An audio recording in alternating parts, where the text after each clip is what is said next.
Real talk. When did life becomes just work and pay bills? I used to think that way too. I used to think that working hard was the only way to provide for my family. Until one day, I was like, oh my God, every single time that I worked long hours, I was taking away time for my family, especially for my son. And then it just hit me that, like, there must be something, there must be other way. And that's when I started exploring something online.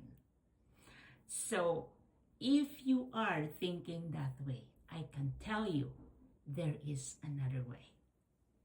So if you've been thinking of doing something that you can actually do, even if you have your regular job, and things that you can do, something that you can build around your own schedule and not robbing any time off from your family, message me.